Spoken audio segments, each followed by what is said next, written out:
Assalamualaikum warahmatullahi wabarakatuh. Perkenalkan nama saya Jendral Halim dengan NIM 22010012. Di sini saya akan menjelaskan atau membahas materi UAS matkul teknik pemboran. Lanjut saja ke soal pertama yaitu sumur dengan TD atau total depth 11.226 feet dan casing su pada 5.821 feet.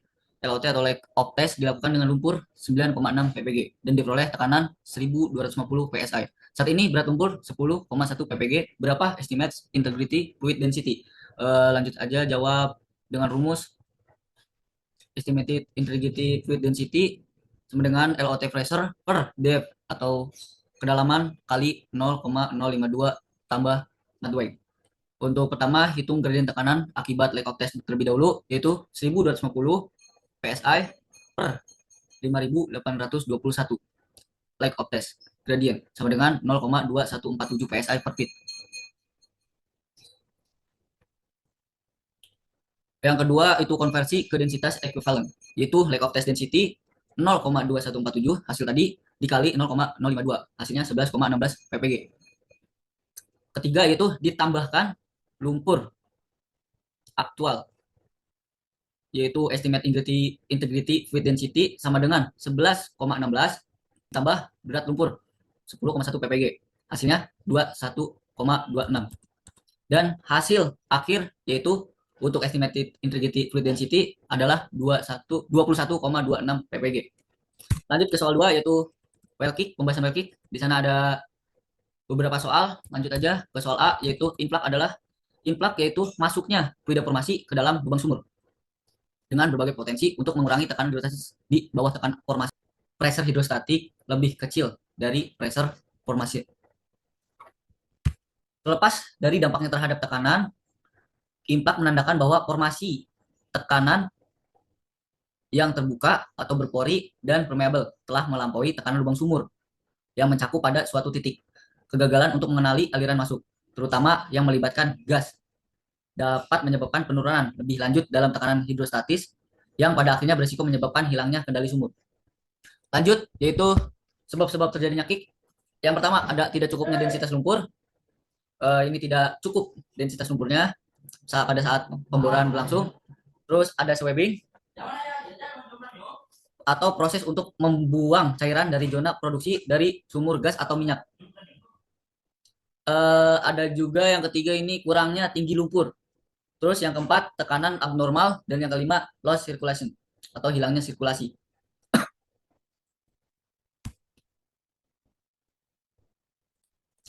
Lanjut ke yang 2C yaitu jelaskan tanda-tanda terjadinya kick. Yang pertama adalah laju penembusan ROV atau ROV tiba-tiba naik. Ini ketika pemboran berlangsung si ROV ini tiba-tiba naik drastis dan ada volume lumpur di tangki lumpur naik. Yang ketiga di volume laju dan temperatur. Dan yang keempat itu berat jenis lumpur turun. Ketika pemboran berlangsung di mana berat jenis lumpur ini turun. Dan ada tekanan pompa lumpur itu untuk sirkulasi saat pemboran turun dengan kecepatan pompa naik. Dan lanjut yaitu kapan dapat terjadi well kick. Menurut sumber yang saya cari, terjadinya well kick ini pada saat pemboran ini sebesar 41%.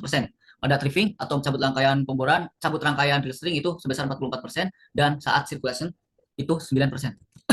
Langkah-langkah yang harus dilakukan bila terjadinya kick, yaitu mengendalikan aliran sumur dengan cara mematikan aliran sumur tersebut. Adapun cara mematikan aliran sumur itu ada metode drill method dan wide end method.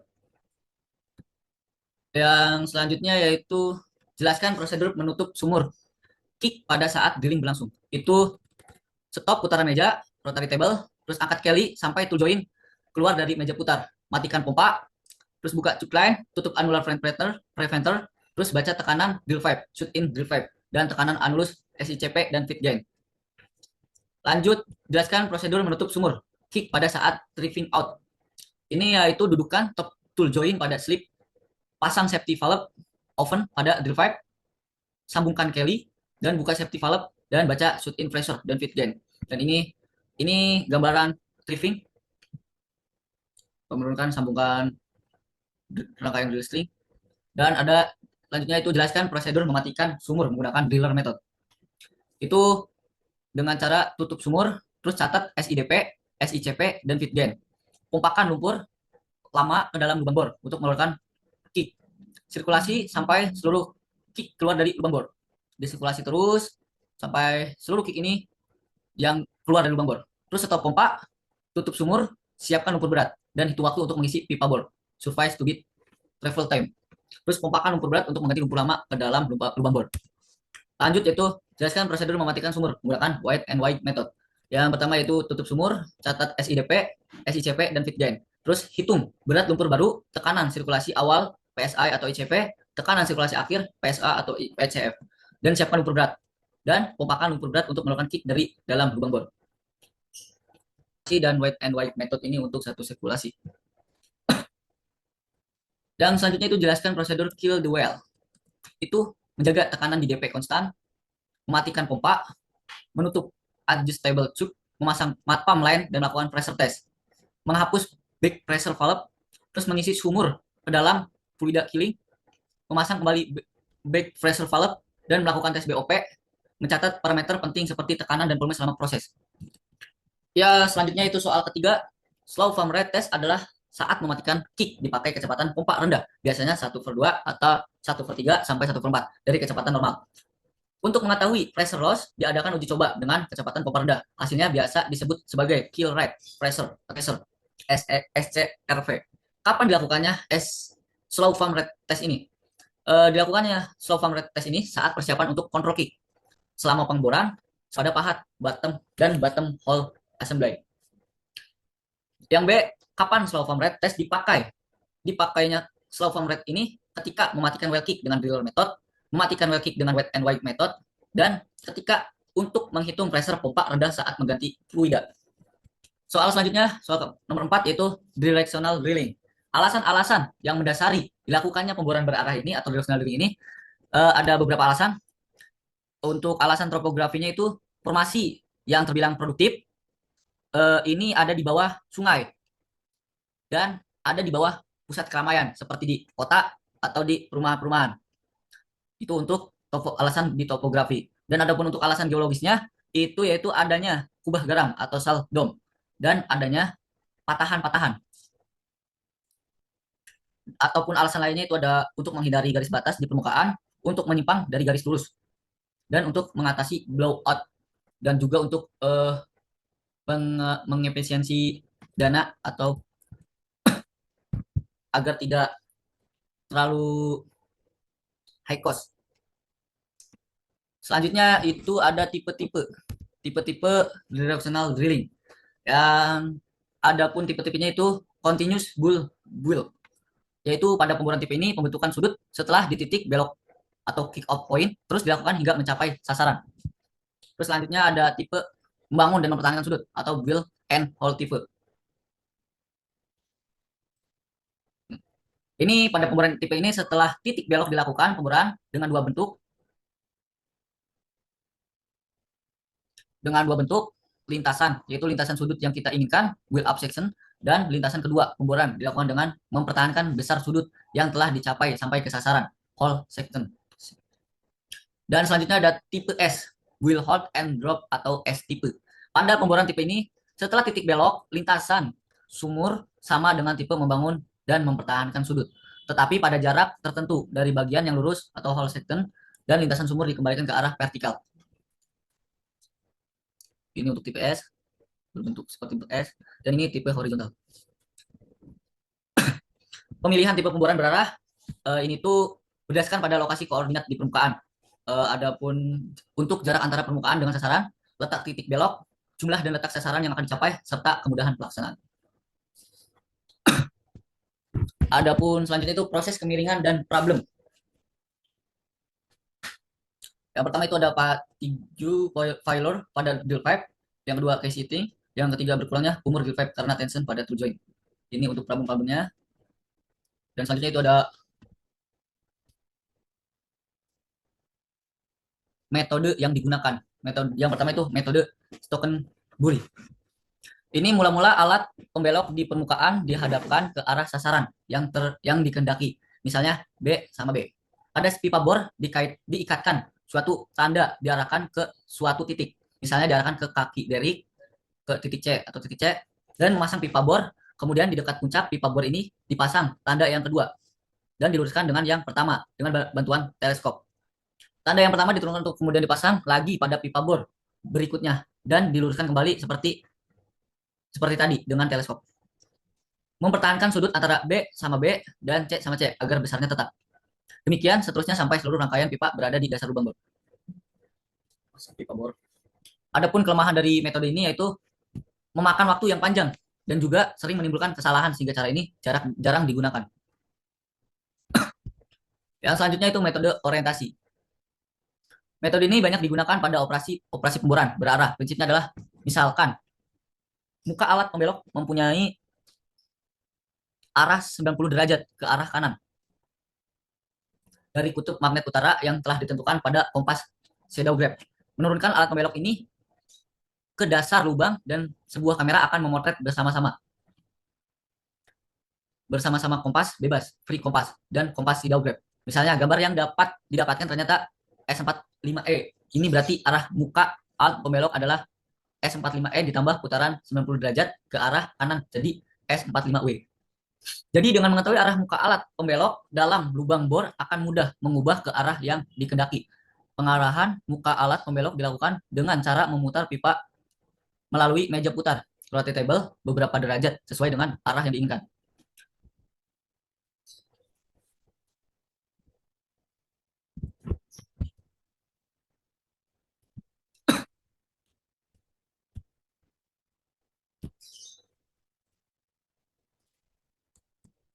Selanjutnya yaitu peralatan survei. Di sini ada burger feed. Adapun burger feed itu adanya satu buah nozzle besar pada bit untuk mengarahkan lubang.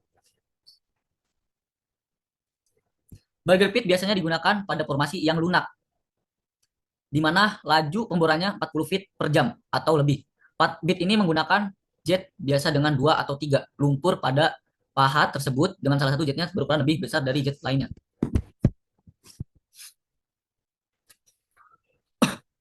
Yang selanjutnya ada speed bit, bentuk seperti baja dan memiliki nozzle.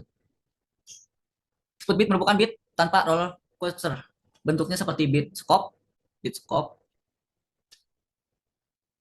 Prinsip kerja bit ini adalah seperti pada burger feed, yaitu dengan mengarahkan lumpur ke arah pembelokan lubang yang diinginkan. Seperti juga pada burger feed adanya digunakan jet mengakibatkan alat ini terbatas untuk formasi lunak saja. Dan selanjutnya itu connector joint. Ini drill string dengan sendi peluru sehingga terjadi putaran bersudut antara drill string dan bit. Connector joint pada prinsipnya merupakan suatu drill string yang diperpanjang dengan menggunakan suatu sendi peluru, oleh karena itu memungkinkan terjadinya putaran bersudut antara rangkaian pipa pemboran dengan pahat untuk mendapatkan sifat yang fleksibel. Alat ini sering dipasang langsung pada drill pipe tanpa menggunakan drill collar.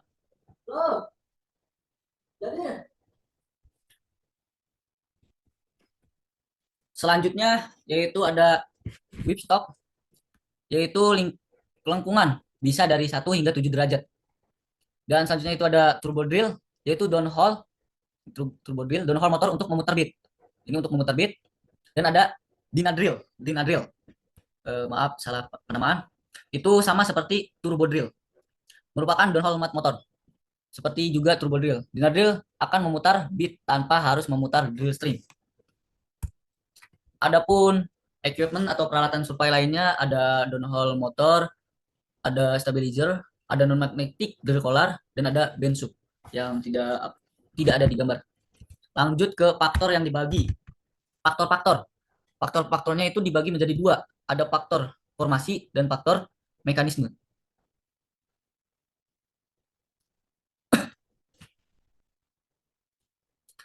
Adapun faktor formasi itu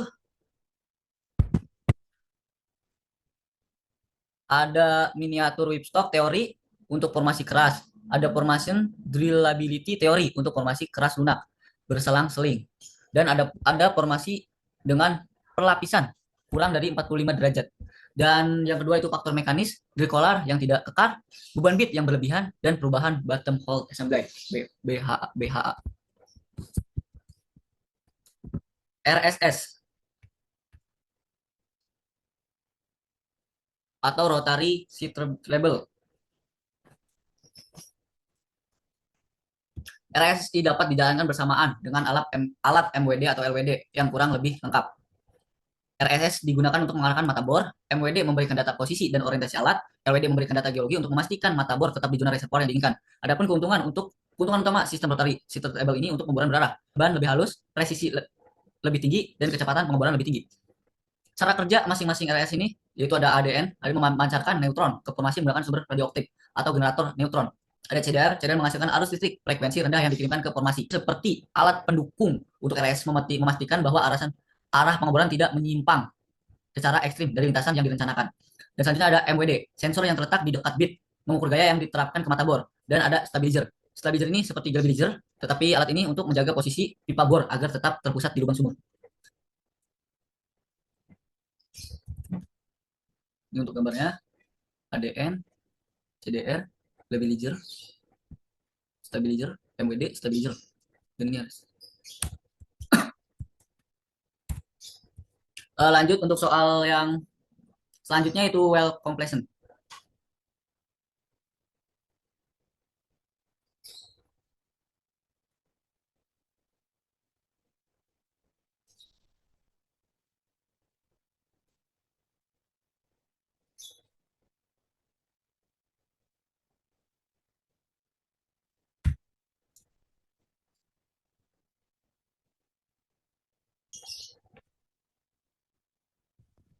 Well completion ini ataupun penyelesaian sumur ini jadi ketika pemboran sudah selesai, tahap selanjutnya itu well completion atau memasang tubing dan segala macam peralatan ekstrimastri.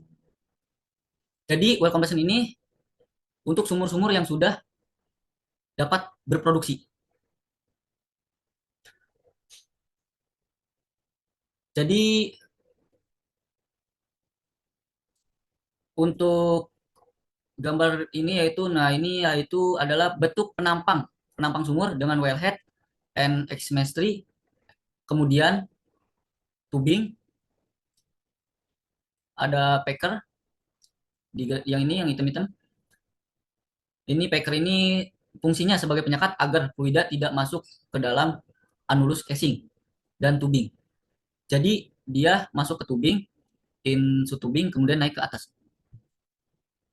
Selanjutnya di mana pressure hidrostatik formasi faktornya gampang crack atau bukannya ini underbalance. Nah, dilakukannya underbalance ini agar tidak terjadi loss circulation.